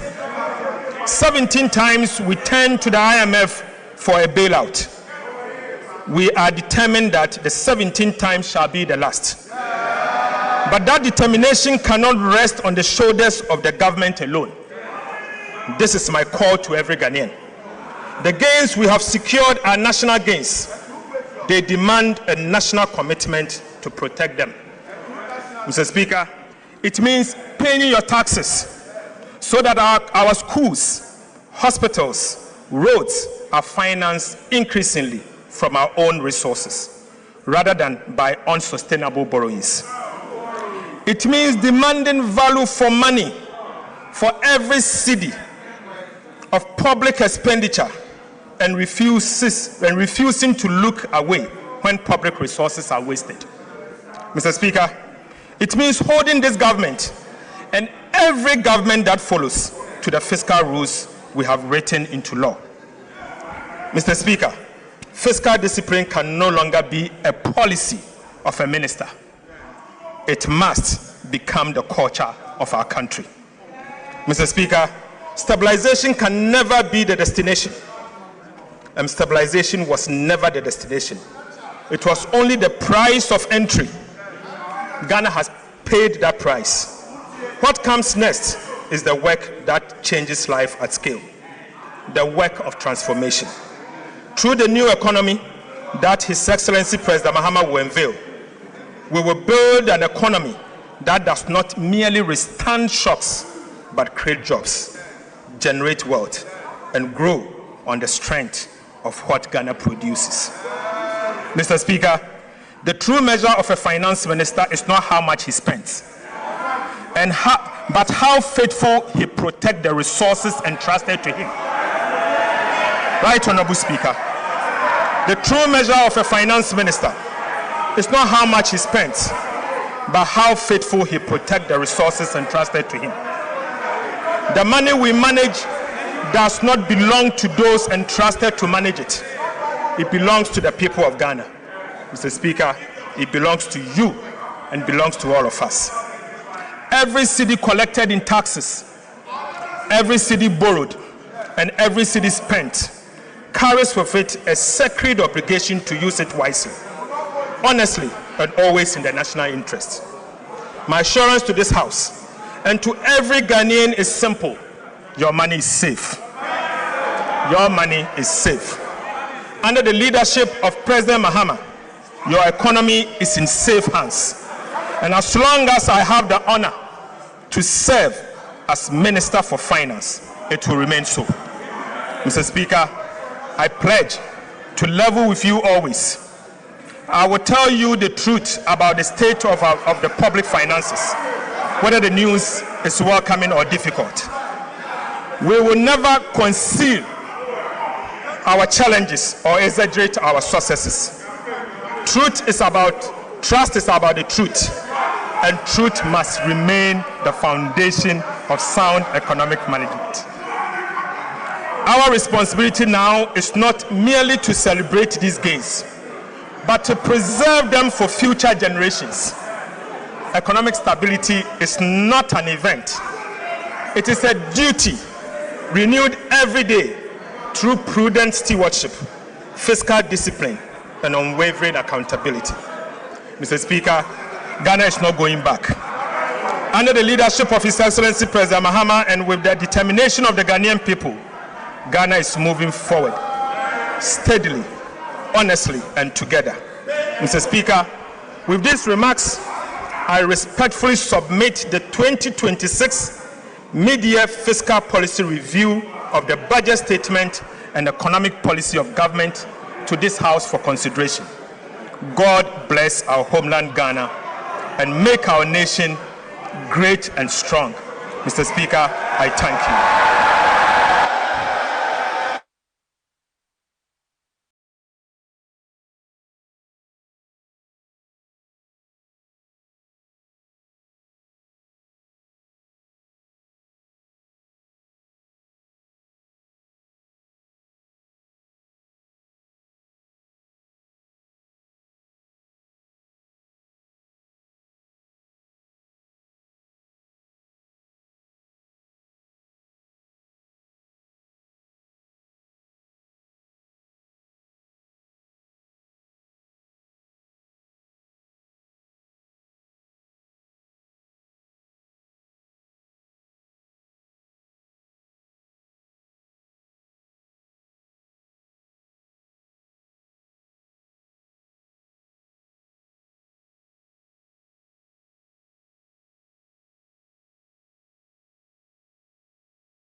Original.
For 50 years.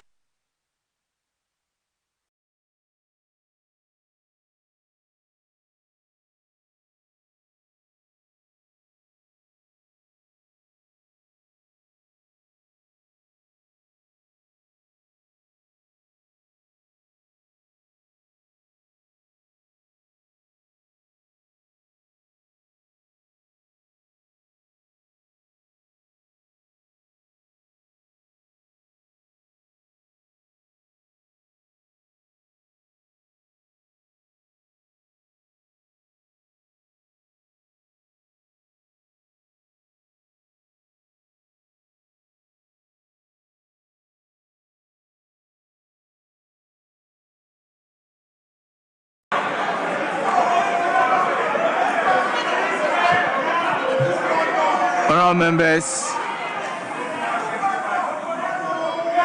I think we can continue. Honourable members,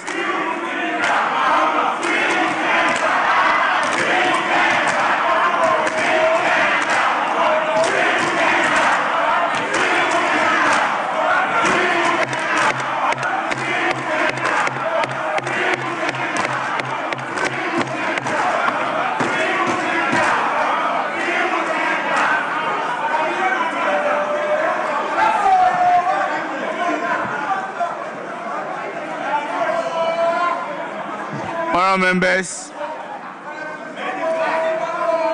that is the mid-year review of the budget statement and economic policy of the government of the Republic of Ghana for the 2026 fiscal year, ably presented by the Minister responsible for finance. Honourable Minority Leader.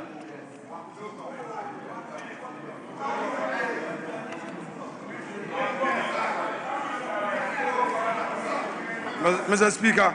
Honourable members will listen to each other in silence.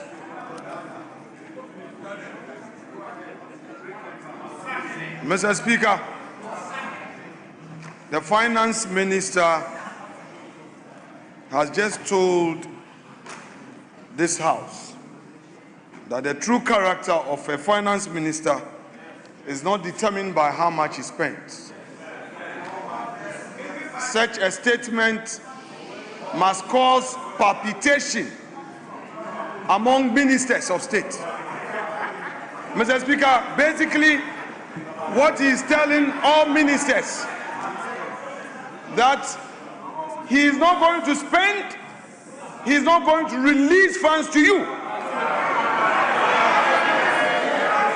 Mr. Speaker, already you are suffering and you've been redundant in your various ministries.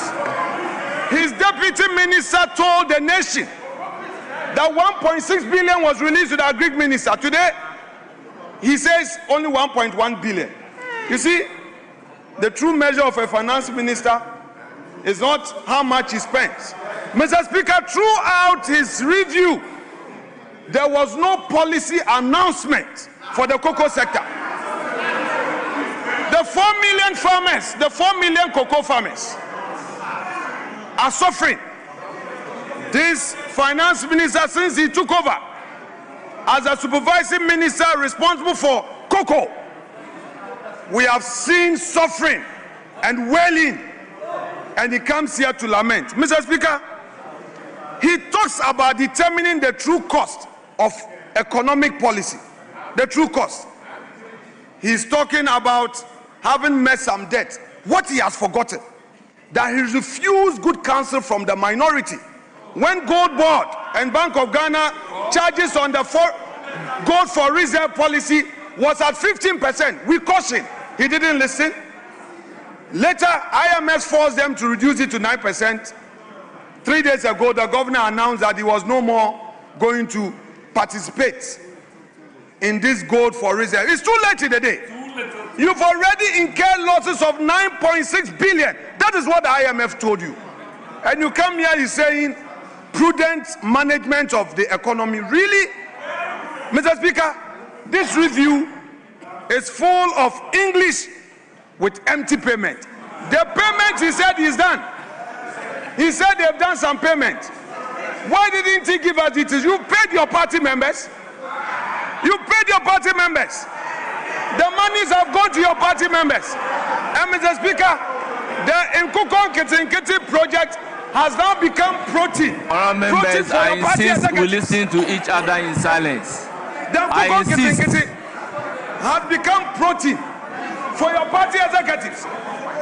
They are all cooking Akukon Kwai. It is now Akukon Kwai. Mr. Speaker, I want the finance minister to walk the talk.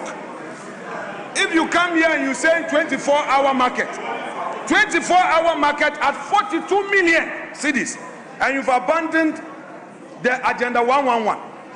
The hospitals, that should be your priority. You are not constructing the hospitals.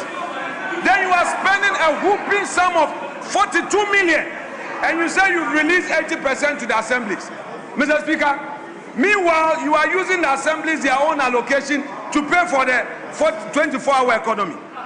When there are no hospitals, how do you say you are constructing markets? Mr. Speaker, this review is uninspiring. There is no inspiration. What we are experiencing in this country is persecution, persecution, persecution. For the first time, we are seeing political imprisonment.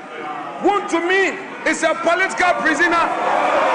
Mr. Speaker, Camilla Al-Hassan, a young mother of 3, is also a political prisoner, telling you how intolerant you are, and you are here telling us you are running an economy.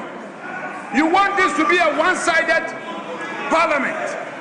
When people criticize you, you threaten them. A lot of my MPs here have been threatened. You are threatening members of parliament with prosecution. Let me serve a warning to the Attorney General that the ravening clouds shall no longer be victorious.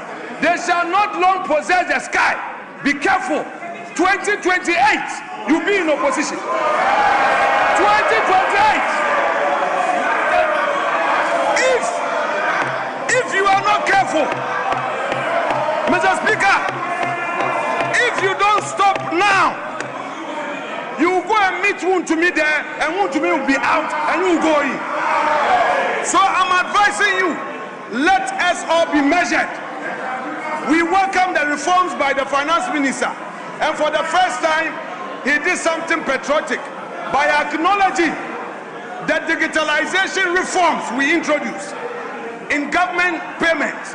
Today he has acknowledged it. Mr. Speaker, we commend you for acknowledging MPP. We commend you, but you can do better. Tell your government to free all political prisoners.